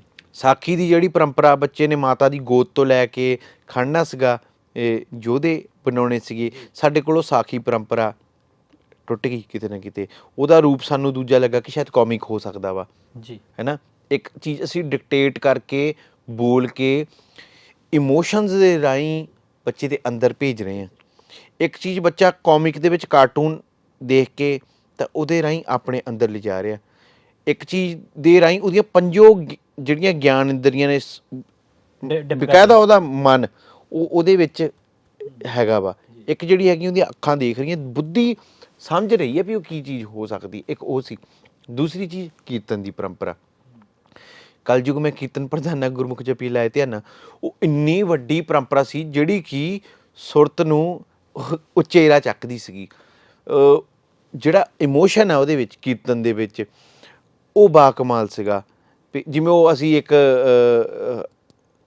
ਧੁਨ ਸੁਣਦੇ ਹੈਗੇ ਆ, ਜਾਸੀ ਢੋਲਾ ਰੇ ਹੱਥ ਨਾ ਲਾਏ, ਕੁਸੰਬੜੇ ਨੂੰ ਜਲ ਜਾਸੀ ਢੋਲਾ ਰੇ, ਜਾਸੀ ਢੋਲਾ। ਤਾਂ ਇਹ ਆਪਣੀ ਇੱਕ ਪਰੰਪਰਾ ਵੀ ਹੱਥ ਨਾ ਲਾਏ ਕੁਸੰਬੜੇ ਨੂੰ, ਜਲ ਜਾਸੀ ਢੋਲਾ। ਇਹਦੇ ਵਿੱਚ ਇਮੋਸ਼ਨ ਹੈ ਦੋ ਤਰ੍ਹਾਂ ਦਾ, ਅਤੇ ਉਹਨੂੰ ਆਪਾਂ ਪਰੰਪਰਾ ਨੇ ਇਸ ਚੀਜ਼ ਨੂੰ ਸੁਰਜੀਤ ਰੱਖਿਆ ਸੀ, ਜਿਉਂਦਾ ਰੱਖਿਆ ਸੀਗਾ। ਜਦੋਂ ਅਸੀਂ ਉਹਦੇ ਵਿੱਚੋਂ ਕੱਢ ਕੇ ਤਾਂ ਉਹਨੂੰ ਜਿਹੜੀਆਂ ਹੈਗੀਆਂ ਆਪਣੇ ਮਨੋਭਾਵ 'ਚ ਪਾ ਕੇ ਤਾਂ ਉਹਨੂੰ ਉਹਦੀਆਂ ਧੁਨਾਂ ਬਦਲ ਦਿੱਤੀਆਂ, ਜਾਂ ਉਸ ਦੀ ਅਸੀਂ ਸੰਜੀਦਗੀ ਨੂੰ ਨਹੀਂ ਸਮਝਿਆ, ਅਤੇ ਕਿਤੇ ਨਾ ਕਿਤੇ ਅਸੀਂ ਪਰੰਪਰਾ ਨੂੰ ਮਾਰਨ ਦੇ ਜਿਹੜੇ ਹੈਗੇ ਗੱਦਾਰ ਉਹ ਅਸੀਂ ਬਣ ਜੰਨੇ ਹੈਗੇ। ਬਾਬਾ ਜੀ ਪਹਿਲਾਂ ਜਿਵੇਂ ਟ੍ਰੈਡੀਸ਼ਨ ਹੁੰਦੀ ਸੀਗੀ ਵੀ ਬੱਚੇ ਅਧਿਆਪਕ ਨੇ ਬੱਚੇ ਦੇ ਕੰਨ 'ਚ ਜਿਹੜੀ ਵਿੱਦਿਆ ਦੇਤੀ ਉਹ ਅੱਗੇ ਜਿਵੇਂ ਸ਼ਰੂਤੀ ਵੀ ਕਿਤੇ ਨਾ ਕਿਤੇ ਮੈਨੂੰ ਲੱਗਦਾ ਇਹਦਾ ਹਿੱਸਾ ਹੈਗੀ ਹੈ, ਜਿਵੇਂ ਸ਼ਰੂਤੀ ਪਰੰਪਰਾ ਹੁੰਦੀ ਆ, ਇਹਦੇ ਬਾਰੇ ਤੁਸੀਂ ਦੱਸੋ ਵੀ ਜਿਹੜੀ ਅਧਿਆਪਕ ਵੱਲੋਂ ਬੱਚੇ ਨੂੰ ਤੇ ਬੱਚਾ ਉਸ ਤਰ੍ਹਾਂ ਉਹਨੂੰ ਅਪਲਾਈ ਕਰਦਾ, ਇਹ ਪਰੰਪਰਾ ਘਟਦੀ ਜਾ ਰਹੀ ਜਾਂ ਤਾਂ ਖਤਮ ਹੀ ਹੋ ਗਈ ਹੈ? ਤਾਂ ਸਿੱਖਾਂ ਦੇ ਵਿੱਚ ਇਹ ਬਹੁਤ ਕਮਾਲ ਦੀ ਪਰੰਪਰਾ ਸੀ ਜਿਹਨੂੰ ਕਿ ਅਸੀਂ ਕਹਿੰਦੇ ਕਿ ਸੰਥਿਆ ਬਿੱਧ। ਹਾਂ, ਸੰਥਿਆ ਬਿੱਧ ਦੇ ਵਿੱਚ ਜਿੰਨਾ ਕੁ ਮੈਂ ਵੱਡਿਆਂ ਦੇ ਕੋਲ ਸੁਣਿਆ ਉਹ ਸੀ ਰਾਗ, ਤਾਲ, ਸ਼ਬਦ, ਸੁਰਤ, ਇਹ ਚਾਰੋਂ ਚੀਜ਼ਾਂ ਆਉਂਦੀਆਂ ਸੀ। ਤੋ ਅਸੀਂ ਰਾਗ, ਤਾਲ, ਸ਼ਬਦ, ਸੁਰਤ ਸਾਨੂੰ ਸਾਡੀ ਸ਼ਰੂਤੀ ਦੇ ਵਿੱਚ ਉਹ ਜਿਹੀ ਕਹਿ ਲਓ ਕਿ ਸਾਡੇ ਵਿਦਵਾਨ ਨਹੀਂ ਰਹੇ ਜਾਂ ਬਜ਼ੁਰਗ ਸਾਡੇ ਗੁਜ਼ਰ ਗਏ ਜਾਂ ਬਜ਼ੁਰਗਾਂ ਦੇ ਕੋਲ ਵਿੱਦਿਆਵਾਂ ਹਾਸਲ ਨਹੀਂ ਕਰ ਪਾਏ ਅਸੀਂ। ਜਿਵੇਂ ਹੁਣ ਕੀਰਤਨ ਪਰੰਪਰਾ ਹੈ, ਇਹ ਤਾਂ ਸਾਰੀ ਖੜੀ ਹੀ ਸ਼ਰੂਤੀ ਪਰੰਪਰਾ ਦੇ ਉੱਤੇ ਹੈ। ਜਿਨ੍ਹਾਂ ਵੱਡਿਆਂ ਨੇ ਕਮਾਇਆ ਸੀ, ਜਿਨ੍ਹਾਂ ਵੱਡਿਆਂ ਨੇ ਆਪਣੇ ਬਜ਼ੁਰਗਾਂ ਕੋਲ ਸਿੱਖਿਆ ਸੀਗਾ, ਉਹਨਾਂ ਨੇ ਉਸ ਚੀਜ਼ ਨੂੰ ਗਾਹਾਂ ਤੋਰਿਆ ਹੈ ਨਾ। ਅਤੇ ਉਹ ਚੀਜ਼ਾਂ ਜਦੋਂ ਗਾਹਾਂ ਸਿੱਖਣ ਵਾਲੇ ਨਹੀਂ ਰਹੇ ਜਾਂ ਰੁਝਾਨ ਬਦਲੇ ਜਾਂ ਉਹਨਾਂ ਪਰਿਵਾਰਾਂ ਨੇ ਜਿਨ੍ਹਾਂ ਦੇ ਬਜ਼ੁਰਗ ਉਹ ਚੀਜ਼ਾਂ ਗਾਉਂਦੇ ਸੀ ਉਹਨਾਂ ਨੇ ਨਹੀਂ ਸਿੱਖਿਆ ਬਕਾਇਦਾ ਗਾਹਾਂ, ਚੀਜ਼ਾਂ ਬਦਲ ਗਏ ਨਾ, ਰੁਝਾਨ ਬਦਲ ਗਏ, ਮਾਇਆ ਪ੍ਰਧਾਨ ਹੋ ਗਈ। ਅਤੇ ਉਸ ਵੇਲੇ ਲੋਕਾਂ ਨੇ ਮਤਲਬ ਵੀ ਇੱਦਾਂ ਹੋ ਗਿਆ ਸੀ ਵੀ ਇਹ ਤਾਂ ਯਾਰ ਗੁਰੂ ਘਰ ਦਾ ਕੀਰਤਨ ਨਹੀਂ ਆਵਾਂ, ਤਾਂ ਕਿਤੇ ਨਾ ਕਿਤੇ ਉਹ ਚੀਜ਼ਾਂ ਮੱਧਮ ਪੈ ਗਈਆਂ। ਪਰ ਜਿਹੜੀ ਹੁਣ ਵਾਲੀ ਜਨਰੇਸ਼ਨ ਹੈਗੀ ਆ ਉਹ ਕਿਤੇ ਨਾ ਕਿਤੇ ਬਹੁਤ ਸੰਜੀਦਗੀ ਦੇ ਨਾਲ ਰਹਿ ਰਹੀ ਆ ਉਹਨਾਂ ਚੀਜ਼ਾਂ ਨੂੰ। ਪੁਰਾਣੇ ਬਜ਼ੁਰਗਾਂ ਦੇ ਕੋਲੋਂ ਜਾ ਕੇ ਜਿਹੜੇ ਹੈਗੇ ਰਿਕਾਰਡ ਇਕੱਠੇ ਕਰ ਰਹੇ ਹੈਗੇ, ਜਿਹੜੇ ਸੰਜੀਦਗੀ ਦੇ ਨਾਲ ਲੈ ਰਹੇ, ਜਿਨ੍ਹਾਂ ਨੂੰ ਪਤਾ ਵਾ ਕਿ ਇਹ ਕਿੱਡੀ ਵੱਡੀ ਚੀਜ਼ ਹੈਗੀ ਆ। ਇਵੇਂ ਸਾਖੀਆਂ ਨੇ ਉਹ ਪੀੜ੍ਹੀ ਦਰ ਪੀੜ੍ਹੀ ਚੱਲਦੀਆਂ ਨੇ। ਕਈ ਗੱਲਾਂ ਮਾਨਤਾਵਾਂ ਹੁੰਦੀਆਂ ਨੇ, ਜਿਵੇਂ ਮਾਝੇ ਦੇ ਵਿੱਚ ਚੱਲ ਜਾਓ, ਉੱਥੇ ਕਈ ਮਾਨਤਾਵਾਂ ਇਹੋ ਜਿਹੀਆਂ ਹੈਗੀਆਂ ਵੀ ਜਿਵੇਂ ਮੈਂ ਤੁਹਾਨੂੰ ਦੱਸਿਆ ਕਿ 22 ਸਿੰਘਾਂ ਦੀ ਮਾਨਤਾ ਹੈਗੀ ਆ ਵੀ ਉਹ ਬਿਨਾਂ ਸਿਰ ਤੋਂ ਲੜੇ ਆ, ਮਤਲਬ ਇੱਕ ਤਾਂ ਸੀਸ ਤਲੀ 'ਤੇ ਰੱਖ ਕੇ ਲੜੇ। ਅਤੇ ਉਹ ਜਿਵੇਂ ਹੁਣ ਅਸੀਂ ਸਾਡੀ ਹਿਜਰਤ ਵੱਧ ਰਹੀ ਹੈ ਜਾਂ ਸਾਡੇ ਰੁਝਾਨ ਬਦਲ ਰਹੇ ਨੇ ਜਾਂ ਅਸੀਂ ਆਪਣੀ ਭਾਸ਼ਾ ਮਾਰ ਰਹੇ ਹੈਗੇ ਹਾਂ ਜਾਂ ਜਿਵੇਂ ਅਸੀਂ ਗੁਰਬਾਣੀ ਤੋਂ ਦੂਰ ਹੁੰਦੇ ਜਾ ਰਹੇ ਹਾਂ, ਇਤਿਹਾਸ ਦੀ ਸਾਨੂੰ ਉਸ ਤਰੀਕੇ ਨਾਲ ਇਲਮ ਨਹੀਂ ਹੈਗੀ, ਮੁਹਾਵਰਾ ਮੁੱਕ ਗਿਆ ਨਾ, ਉਹਦੇ ਨਾਲ ਫਿਰ ਪਰੰਪਰਾ ਮੱਧਮ ਪੈ ਜਾਂਦੀ ਹੈ। ਪਰ ਜਿਹੜੀ ਝੰਡਾ ਬਰਦਾਰੀ ਹੈ ਉਹ ਖਤਮ ਨਹੀਂ ਹੁੰਦੀ। ਜੇਕਰ ਇੱਕ ਵੀ ਬੰਦਾ ਅਖੀਰਵੇ ਵੇਲੇ ਤੱਕ ਰਹੂਗਾ ਜਿਹੜਾ ਕਿ ਉਸ ਦੀਵੇ ਦੀ ਲੋ ਨੂੰ ਗਾਹਾਂ ਦੂਸਰੇ ਨੂੰ ਜੋਤ ਦੇ ਰਾਹੀਂ ਜਗਾ ਸਕਦਾ ਹੈਗਾ ਵਾ, ਅਤੇ ਉਹ ਪਰੰਪਰਾ ਮੱਧਮ ਹੋ ਸਕਦੀ ਹੈ, ਖਤਮ ਨਹੀਂ ਹੋ ਸਕਦੀ ਕਦੀ ਵੀ। ਤੁਸੀਂ ਕੀ ਕਹਿਣਾ ਚਾਹੁੰਦੇ ਆ ਵੀ ਜਿਹੜੇ ਅੱਜ ਕੱਲ੍ਹ ਦੇ ਨੌਜਵਾਨ ਨੇ ਇਸ ਪਾਸੇ ਉਹਨਾਂ ਦਾ ਝੁਕਾਅ ਕਿਹੜੇ ਕਿਸੇ ਵਿਸ਼ੇ ਨੂੰ ਲੈ ਕੇ ਹੋ ਸਕਦਾ ਜਾਂ ਪ੍ਰਚਾਰ ਵੱਡਾ ਮਾਧਿਅਮ ਇਹਦੇ ਲਈ? ਦੋਨੇ ਚੀਜ਼ਾਂ ਨੇ। ਅਸੀਂ ਸਾਇੰਸ ਦੇ ਵਿੱਚ ਬਹੁਤ ਆਪਣੇ ਬੱਚੇ ਪੜ੍ਹਾ ਕੇ ਡਾਕਟਰ ਬਣਾ ਲਏ, ਇੰਜੀਨੀਅਰ ਬਣਾ ਲਏ, ਬਹੁਤ ਕੁਛ ਬਣਾ ਲਿਆ। ਬਣਾਉਣੇ ਚਾਹੀਦੇ ਆ, ਬਕਾਇਦਾ ਚੰਗੀ ਗੱਲ ਹੈਗੀ ਆ। ਅਸੀਂ ਸਾਇੰਟਿਸਟ ਬਣਾਈਏ, ਦੁਨੀਆ ਦੇ ਨਿਊਕਲੀਅਰ ਸਾਇੰਟਿਸਟ ਬਣਾਈਏ, ਆਪਣੇ ਐਰੋਨੋਟਿਕਸ ਦੇ ਵਿੱਚ ਭੇਜੀਏ। ਪਰ ਇੱਕ ਵੱਡੀ ਚੀਜ਼ ਜਿਹੜੀ ਉਹਦੇ ਨਾਲ ਜੁੜ ਰਹੀ ਨਾ, ਜਿੱਥੇ ਸਾਡੀ ਗੱਲ ਹੋਈ ਵੀ ਸੁਰਤ, ਮਨ ਤੂੰ ਜੋਤ ਸਰੂਪ ਹੈ ਆਪਣਾ ਮੂਲ ਪਛਾਣ, ਹਉ ਆਇਆ ਦੂਰੋਂ ਚੱਲ ਕੇ ਮੈਂ ਤੱਕੀ ਤਉ ਸਰਨਾਈ ਜੀ, ਤਉ ਸਰਨਾਈ ਵੀ ਗੋਬਿੰਦ ਗੁਰੂ ਮਹਾਰਾਜ ਜੀ ਦੀ ਸਰਨਾਈ, ਉਹ ਤੋਂ ਨਾ ਉਖੜੀਏ। ਮਾਵਾਂ ਜਾਂ ਚਾਹੇ ਅਸੀਂ ਕੈਨੇਡਾ 'ਚ ਵੱਸਦੇ ਹੋਈਏ, ਸਾਡੀ ਜਿਹੜੀ ਬੋਲੀ ਹੈ, ਸਾਡੀ ਜਿਹੜੀ ਭਾਸ਼ਾ ਵਾ ਜਾਂ ਸਾਡਾ ਜਿਹੜਾ ਗੁਰਕਿਰਤ ਹੈ ਜਾਂ ਕੀਰਤਨ ਹੈ, ਅਸੀਂ ਉਹਦੇ ਮੁਹਾਵਰੇ ਨੂੰ ਨਾ ਭੁੱਲੀਏ, ਅਸੀਂ ਮਿੱਟੀ ਨੂੰ ਨਾ ਭੁੱਲੀਏ। ਅਸੀਂ ਪੰਜਾਬ ਦੀ ਧਰਤੀ ਦੇ ਉੱਥੋਂ ਇੱਥੇ ਆਉਣਾ ਉਹ ਹੌਲੀਡੇ ਵੈਕੇਸ਼ਨ ਨਾ ਸਮਝੀਏ, ਇਹਨੂੰ ਆਪਣੀ ਸੁਰਤ ਦਾ ਧੁਰਾ ਸਮਝੀਏ। ਪੰਜਾਬ ਜਿਵੇਂ ਉਹ ਕਹਿੰਦੇ ਨਾ ਵੀ ਪੂਰਨ ਸਿੰਘ ਕਹਿੰਦੇ ਆ ਕਿ ਪੰਜਾਬ ਜਿਉਂਦਾ ਗੁਰਾਂ ਦੇ ਨਾਂ 'ਤੇ, ਵਾਕਿਆ ਹੀ ਜਿਉਂਦਾ ਰਿਹਾ। ਇੱਥੇ ਦੀ ਮਿੱਟੀ ਨੇ ਉਸ ਕਮਾਈ ਨੂੰ ਕਮਾਇਆ ਵਾ। ਜਦੋਂ ਅਸੀਂ ਉਸ ਕਮਾਈ ਤੋਂ ਜਦੋਂ ਇੱਕ ਵੀ ਸ਼ਬਦ ਨੂੰ ਮਾਰ ਦਿੰਦੇ, ਜਿਵੇਂ ਉਹ ਆਉਂਦਾ ਹੈਗਾ ਅਨਾਜ ਵਾਂਗੂ ਸੱਤ ਸੀਂਕਾ ਜੀ, ਹੁਣ ਸੀ ਜਿਹੜਾ ਸ਼ਬਦ ਹੈ ਉਹ ਆਪਣੇ ਆਪ ਦੇ ਵਿੱਚ ਪੂਰੀ ਸੱਭਿਅਤਾ ਜੀ ਰਹੀ ਹੈ ਜੀ, ਵੀ 7 ਵਾਰ ਵਹਾਈ ਕੀਤਾ ਹੋਇਆ ਅਤੇ 7 ਵਾਰ ਸੁਹਾਗਾ ਫਿਰਿਆ ਹੋਇਆ ਉੱਤੋਂ, ਜਿਹੜਾ ਉਹ 7 ਸੀਆਂ ਵਾਲਾ ਅਨਾਜ ਆਰਤੀ 'ਚ ਮੰਗਦੇ। ਜਦ ਮਿੱਟੀ 'ਤੇ ਨਹੀਂ ਆਊਗਾ, ਸੱਭਿਅਤਾ ਦੇ ਵਿੱਚ ਨਹੀਂ ਜੀਊਗਾ ਬੱਚਾ, ਜਾਂ ਉਹਨੂੰ ਸਮਝ ਹੀ ਨਹੀਂ ਹੈਗਾ, ਉਹਦੇ ਲਈ ਤਾਂ ਫਿਰ ਉਹ ਕਹਿ ਲਓ ਕਿ ਮੈਨੂੰ ਮਾਫੀ ਚਾਹਾਂਗਾ ਤੋਤਾ ਰਟਨ ਬਣ ਜਾਂਦਾ ਵਾ ਉਹ ਚੀਜ਼ ਨਾ। ਤੋ ਜਿਹੜਾ ਉਹਦੀ ਪ੍ਰੈਕਟਿਸ ਹੈ, ਉਹਦਾ ਅਭਿਆਸ ਹੈ ਉਸ ਚੀਜ਼ ਦਾ, ਉਹ ਪ੍ਰੈਕਟੀਕਲੀ ਫਾਰਮ ਦੇ ਵਿੱਚ ਇਸ ਖਿੱਤੇ ਦੇ ਉੱਤੇ ਹੋ ਸਕਦਾ ਹੈ। ਉਸ ਚੀਜ਼ ਦੀ ਲੋ ਬੱਚਿਆਂ ਦੇ ਅੰਦਰ ਜਗਾ ਕੇ ਰੱਖੀਏ। ਉਹ ਨਿਊਕਲੀਅਰ ਸਾਇੰਟਿਸਟ ਬਣਨ, ਉਹਨਾਂ ਨੇ ਮਤਲਬ ਵੱਡੀਆਂ ਪੜ੍ਹਾਈਆਂ ਕਰਨੀਆਂ ਨੇ, ਉਹਨਾਂ ਨੇ ਗੂਗਲ 'ਚ ਜਾਣਾ ਵਾ, ਉਹਨਾਂ ਨੇ ਜੋ ਕਰਨਾ ਸੋ ਕਰਨ, ਮੂਲ ਯਾਦ ਰੱਖਣ। ਪਰ ਮੂਲ ਬਹੁਤ ਸਾਡਾ ਜ਼ਰੂਰੀ। ਜੇਕਰ ਮੂਲ ਨਾਲ ਜੁੜੇ ਰਵਾਂਗੇ, ਗੁਰਮੁਖੀ ਨਾਲ ਜੁੜੇ ਰਵਾਂਗੇ, ਸਾਡੇ ਕੇਸਾਂ ਨਾਲ ਜੁੜੇ ਰਵਾਂਗੇ, ਸਾਡੇ ਦਾੜੇ ਨਾਲ ਜੁੜੇ ਰਵਾਂਗੇ, ਕੀਰਤਨ ਨਾਲ ਜੁੜੇ ਰਵਾਂਗੇ, ਸਾਖੀ ਪਰੰਪਰਾ ਨਾਲ ਜੁੜੇ ਰਵਾਂਗੇ, ਫਿਰ ਅਸੀਂ ਸੁਰਤ ਤੇ ਪਰੰਪਰਾ ਦੋਨਾਂ ਨੂੰ ਜੀਂਦੇ ਰੱਖਾਂਗੇ। ਫਿਰ ਸਾਡੇ ਜਿਹੜੇ ਮਹੱਲੇ ਹੈ ਉਹ ਸਾਡਾ ਸੱਭਿਆਚਾਰ ਬਣ ਕੇ ਸਾਨੂੰ ਲੋ ਪ੍ਰਦਾਨ ਕਰਨਗੇ। ਨਹੀਂ ਤਾਂ ਫਿਰ ਉਹ ਵੀ ਜਿਹੜੇ ਮਹੱਲੇ ਹੈਗੇ ਆ ਉਹ ਇੱਕ ਈਵੈਂਟ ਬਣ ਕੇ ਰਹਿ ਜਾਣਗੇ। ਤੇ ਇਹ ਸਾਰੀਆਂ ਚੀਜ਼ਾਂ ਸਿਰਫ ਤੇ ਸਿਰਫ ਸੁਰਤ ਹੀ ਜੀਂਦੀ ਰੱਖਦੀ ਹੁੰਦੀ ਹੈ। ਜਦੋਂ ਹੁਣ ਅਸੀਂ ਦੇਖਿਆ ਕਿ ਪਿਛਲੇ ਸਮੇਂ ਦੇ ਵਿੱਚ ਜਿਹੋ ਜਿਹਾ ਨਕਾਰਾਤਮਕ ਜਿਹਾ ਪ੍ਰਚਾਰ ਹੋਇਆ ਵੀ ਹਰੇਕ ਚੀਜ਼ ਦੇ ਉੱਤੇ ਅਸੀਂ ਕੁਐਸਚਨ ਕਰਨ ਲੱਗ ਗਏ ਹਾਂ, ਸਵਾਲ ਵੱਧ ਗਏ। ਹਾਂ, ਉਹ ਵੀ ਵੈਸਟ ਦਾ ਇੱਕ ਢੰਗ ਤਰੀਕਾ ਹੈਗਾ। ਜਿੱਦਾਂ ਉਹਨਾਂ ਦੇ ਵਿੱਚ ਜਿਹੜੀ ਵੈਸਟ ਦੇ ਵਿੱਚ ਕਿਸੇ ਵੀ ਚੀਜ਼ ਨੂੰ ਅਸੀਂ ਡਿਫਾਈਨ ਕਰਨਾ ਹੋਵੇ ਤਾਂ ਉਹਨੂੰ ਰੀਜ਼ਨ ਦੇ ਲੈ ਕੇ ਚੱਲਦੇ ਹੈਗੇ ਆ। ਸਾਡਾ ਜਿਹੜਾ ਪੂਰਬ ਦਾ ਤਰਕ ਹੈ ਉਹਨਾਂ ਦੇ ਰੀਜ਼ਨ ਦੇ ਨਾਲੋਂ ਬਹੁਤ ਵੱਖਰਾ ਹੈਗਾ ਸੀਗਾ ਜੀ। ਜਦੋਂ ਅਸੀਂ ਆਪਣੇ ਇੱਥੋਂ ਦੇ ਤਰਕ ਨੂੰ ਰੀਜ਼ਨ ਬਣਾ ਲਿਆ, ਪ੍ਰੋਬਲਮ ਆ ਗਈ ਉਹਦੇ ਵਿੱਚ। ਪੂਰਬ ਦਾ ਜਿਹੜਾ ਤਰਕ ਹੈ ਜਾਂ ਇੱਥੋਂ ਦਾ ਤਰਕ ਹੈਗਾ ਵਾ ਉਹ ਜਿਗਿਆਸਾ ਦੇ ਨਾਲ ਜੁੜਿਆ ਹੋਇਆ ਵਾ। ਪੂਰਬ ਦਾ ਤਰਕ ਤਾਂ ਇਸ ਚੀਜ਼ ਨੂੰ ਮੰਨਦਾ ਵਾ ਕਿ ਸਾਡੇ ਮਨੁੱਖ ਦੇ ਅੰਦਰ ਇੱਕ ਮਨ ਹੁੰਦਾ, ਇੱਕ ਆਤਮ ਹੁੰਦਾ ਵਾ ਜੀ। ਵੈਸਟ ਇਸ ਚੀਜ਼ ਨੂੰ ਮੰਨ ਕੇ ਨਹੀਂ ਚੱਲਦਾ ਕਿ ਸਾਡੇ ਵਿੱਚ ਜਿਹੜੀ ਹੈਗੀ ਆਤਮ ਨਾਮ ਦੀ ਕੋਈ ਚੀਜ਼ ਹੈਗੀ ਹੈ। ਤਾਂ ਉਸ ਚੀਜ਼ ਨੂੰ ਫਿਰ ਉਹ ਰੀਜ਼ਨ ਦੇ ਰਾਹੀਂ ਪਰਖਦੇ ਹੈਗੇ ਕਿ ਜਿਹੜੀ ਬੁੱਧੀ ਦੀ ਪ੍ਰੈਕਟਿਸ ਹੈ ਜਾਂ ਜਿਹੜੀ ਸਾਡੀਆਂ ਵੱਖ-ਵੱਖ ਪ੍ਰੈਕਟਿਸਿਸ ਹੋ ਰਹੀਆਂ ਬੁੱਧੀ ਦੀਆਂ, ਉਹ ਕਾਹਦੇ ਕਰਕੇ ਹੋ ਰਹੀਆਂ। ਇਸ ਕਰਕੇ ਉਹਨਾਂ ਦੇ ਵਿੱਚ ਕਿੰਨੇ ਸਾਰੇ ਸਿਲੇਬਸ ਬਣ ਜਾਂਦੇ ਹੈਗੇ ਆ। ਉਹਨਾਂ 'ਚ ਰਿਲੀਜੀਅਸ ਸਟੱਡੀਜ਼ ਬਣ ਜਾਂਦਾ, ਉਹਨਾਂ 'ਚ ਸਾਈਕੋਲੋਜੀ ਬਣ ਜਾਂਦੀ, ਉਹਨਾਂ 'ਚ ਸਮਾਜ ਵਿਗਿਆਨ ਸੋਸ਼ੀਓਲੋਜੀ ਬਣ ਜਾਂਦੀ ਹੈਗੀ ਆ। ਸਾਡੀ ਘਾਟ ਇੱਥੇ ਰਹੀ ਹੈਗੀ ਹੈ ਕਿ ਸਾਡੇ ਕੋਲ ਸਮੁੱਚਤਾ ਦੇ ਵਿੱਚ ਸਾਰਾ ਕੁਝ ਪਿਆ ਸੀਗਾ ਅਤੇ ਅਸੀਂ ਉਸ ਸਮੁੱਚਤਾ ਦੀ ਪ੍ਰੈਕਟਿਸ ਜਿਹੜੀ ਕਰਨ ਦਾ ਤਰੀਕਾ ਸਾਡੇ ਧਰਮ ਸੀਗਾ, ਅਸੀਂ ਉਸ ਪ੍ਰੈਕਟਿਸ ਨੂੰ ਸੰਤ ਜਨਾਂ, ਬ੍ਰਹਮ ਗਿਆਨੀਆਂ ਜਾਂ ਜਿਹੜੀ ਅਸੀਂ ਤੁਸੀਂ ਕਹਿ ਰਹੇ ਵੀ ਸ਼ਰੂਤੀ ਪਰੰਪਰਾ ਉਹਦੇ ਰਾਹੀਂ ਕਰਦੇ ਸੀਗੇ, ਉਸ ਨੂੰ ਅਸੀਂ ਇੱਕ ਪਰਟੀਕੂਲਰ ਸਿਲੇਬਸ ਦੇ ਅਧੀਨ ਕਰਨ ਲੱਗ ਗਏ। ਬਿਲਕੁਲ, ਉਹ ਸਾਡਾ ਬਹੁਤ ਵੱਡਾ ਡਰਾਬੈਕ ਸੀਗਾ ਉੱਥੇ। ਜਿਵੇਂ ਸਾਨੂੰ ਐਂ ਲੱਗਦਾ ਵੀ ਜਿਹੜੀ ਹੈਗੀ ਆ ਦਾਈ ਹੁੰਦੀ ਸੀਗੀ ਪੁਰਾਣੇ ਵੇਲੇ ਨਾ, ਉਹ ਇਕੱਲਾ ਬੱਚਾ ਜੰਮਣ ਦਾ ਹੀ ਉਹਦਾ ਕੰਮ ਹੁੰਦਾ ਸੀਗਾ। ਦਾਈ ਨੇ ਬਹੁਤ ਸਾਰੀਆਂ ਚੀਜ਼ਾਂ ਨੋਟ ਕਰਨੀਆਂ ਹੁੰਦੀਆਂ, ਪਹਿਰ ਕਿਹੜਾ ਹੈ, ਸਮਾਂ ਕਿਹੜਾ, ਬੱਚਾ ਕਦੋਂ ਹੋਇਆ, ਉਹ ਬਹੁਤ ਚੀਜ਼ਾਂ ਨੋਟ ਕਰਦੀ ਸੀਗੀ। ਉਹਦੇ ਗੁਣ ਦੇ, ਉਹਦੇ ਲੱਛਣ ਬੱਚੇ ਦੇ, ਸਾਰਾ ਕੁਝ ਜਿਹੜਾ ਹੈਗਾ ਆ ਉਹ ਗੁਰਦੁਆਰੇ ਵਾਲੇ ਭਾਈ ਜੀ ਨੂੰ ਦੱਸੇ ਜਾਂਦੇ ਸੀਗੇ। ਉਹਦੇ ਬਿਹਾਫ 'ਤੇ ਨਾਮ ਰੱਖਿਆ ਜਾਂਦਾ ਸੀ, ਉਹਦਾ ਨਾਮਕਰਨ ਕੀਤਾ ਜਾਂਦਾ ਸੀਗਾ। ਉਹਦੇ ਗੁਣ ਕਿਹੋ ਜਿਹੇ ਹੈਗੇ ਆ, ਜਾਂ ਉਹਨੂੰ ਕੋਈ ਬਿਮਾਰੀ ਤਾਂ ਨਹੀਂ ਹੈਗੀ। ਉਹ ਚੀਜ਼ਾਂ ਹੁਣ ਅਸੀਂ ਭੁੱਲ ਗਏ ਹਾਂ। ਬਹੁਤ ਸਾਰੀਆਂ ਐਲਰਜੀਜ਼ ਸਾਡੇ ਵਿੱਚ ਆ ਰਹੀਆਂ, ਬੜੀਆਂ ਚੀਜ਼ਾਂ ਆ ਰਹੀਆਂ ਨੇ। ਉਹ ਸਾਰੀਆਂ ਚੀਜ਼ਾਂ ਦਾਈ ਦਾ ਕੰਮ ਹੁੰਦਾ ਸੀਗਾ ਜੀ। ਉਹ ਚੀਜ਼ਾਂ ਨੂੰ ਸਮਝਣਾ, ਛੋਟੀਆਂ ਛੋਟੀਆਂ ਚੀਜ਼ਾਂ ਨੇ। ਸਾਡਾ ਆਰਕੀਟੈਕਚਰ ਸੀਗਾ ਬਹੁਤ ਕਮਾਲ ਦਾ, ਸਾਡੇ ਸਾਜ਼ ਸੀਗੇ, ਸਾਡੀ ਲਿਖਣ ਵਿਧ ਸੀਗੀ। ਹੁਣ ਅਸੀਂ ਦੇਖਦੇ ਹਾਂ ਕਿ ਕਿਸੇ ਚੀਜ਼ ਨੂੰ ਲਿਖ ਕੇ ਰੱਖ ਲੈਂਦੇ, ਫੋਨ ਆ ਗਏ ਸਾਡੇ ਕੋਲ, ਅਸੀਂ ਹਜ਼ਾਰਾਂ ਨੰਬਰ ਸੇਵ ਕੀਤੇ ਹੁੰਦੇ ਆ, ਪਰ ਸਾਨੂੰ ਇੱਕ ਵੀ ਨੰਬਰ ਯਾਦ ਨਹੀਂ ਹੁੰਦਾ। ਈਵਨ ਕਿ ਸਾਡਾ ਬਹੁਤ ਪਿਆਰਾ ਵੀ ਹੋਵੇ ਕੋਈ, ਉਹ ਸਾਨੂੰ ਯਾਦ ਨਹੀਂ ਹੁੰਦਾ, ਉਹਦਾ ਨੰਬਰ ਅਸੀਂ ਫੋਨ ਦੇ ਵਿੱਚੋਂ ਕੱਢ ਕੇ ਸਕਰੋਲ ਕਰਕੇ ਫਿਰ ਕਰਦੇ ਹਾਂ। ਪਰ ਜਿਹੜੀ ਸੁਰਤ ਹੈ, ਜਿਹੜੀ ਪਿਆਰੇ ਦੇ ਲਈ ਸੁਰਤ ਬਣਦੀ ਸੀਗੀ, ਜਾਂ ਉਹ ਬਹੁਤੀਆਂ ਚੀਜ਼ਾਂ ਜਿਹੜੇ ਸਾਡੇ ਗੁਰਮੁਖ ਸੱਜਣ ਸੀਗੇ ਉਹ ਚੇਤੇ ਕਰਕੇ ਰੱਖਦੇ ਸੀਗੇ। ਬਿਲਕੁਲ। ਤਾਂ ਕਿਤੇ ਨਾ ਕਿਤੇ ਮੈਨੂੰ ਐਂ ਲੱਗਦਾ ਕਿ ਜਿਹੜੀ ਇਹ ਮਾਡਰਨ ਟੈਕਨੀਕਸ ਨੂੰ ਅਸੀਂ ਆਪਣੇ ਆਪ 'ਤੇ ਬਹੁਤ ਜ਼ਿਆਦਾ ਹਾਵੀ ਹੋਣ ਦੇ ਦਿੱਤਾ, ਉਹਨੇ ਸਾਨੂੰ ਕਿਤੇ ਨਾ ਕਿਤੇ ਭੁਲਾਤਾ। ਮਤਲਬ ਅਸੀਂ ਹਰੇਕ ਚੀਜ਼ ਦੇ ਲਈ ਮੈਮਰੀ ਸਟੋਰੇਜ ਲੱਭਦੇ ਹੈਗੇ ਹਾਂ, ਅਤੇ ਪਰ ਜਿਹੜੀ ਸਾਡੀ ਕੌਨਸ਼ੀਅਸ ਮੈਮਰੀ ਹੈ ਉਹ ਬਹੁਤ ਵੀਕ ਹੋ ਗਈ ਜੀ। ਮਤਲਬ ਸਾਨੂੰ ਐਂ ਲੱਗਦਾ ਕਿ ਅਸੀਂ ਇਹਨੂੰ ਸਟੋਰ ਕਰਕੇ ਰੱਖ ਲਵਾਂਗੇ, ਪਰ ਜਿਹੜੀ ਕੌਨਸ਼ੀਅਸ ਮੈਮਰੀ ਆ ਉਹ ਬਹੁਤ ਵੀਕ ਹੋ ਗਈ। ਤੋ ਸਿੱਖ ਜਿਹੜੀ ਸੁਰਤ ਜਿਹੜੀ ਇੱਥੇ ਮੱਧਮ ਪੈ ਗਈ, ਸਾਡੀ ਖਤਮ ਨਹੀਂ ਹੋਈ, ਮੱਧਮ ਪੈ ਗਈ। ਯਾਦ ਕਰਨ ਦੀ ਕੋਸ਼ਿਸ਼ ਫਿਰ ਵੀ ਕਰਦੇ ਹੈਗੇ ਆ ਉਹਨਾਂ ਚੀਜ਼ਾਂ ਨੂੰ ਦੇਖ ਕੇ, ਪਰ ਜਿੰਨੀਆਂ ਕੁ ਚੀਜ਼ਾਂ ਸਾਡੇ 'ਚ ਬਦਲ ਗਈਆਂ ਉਹ ਫਿਰ ਕਿਤੇ ਨਾ ਕਿਤੇ ਉਹ ਉਸ ਤਰੀਕੇ ਨਾਲ ਸਾਨੂੰ ਜੋੜ ਨਹੀਂ ਪਾਉਂਦੀਆਂ ਜੀ।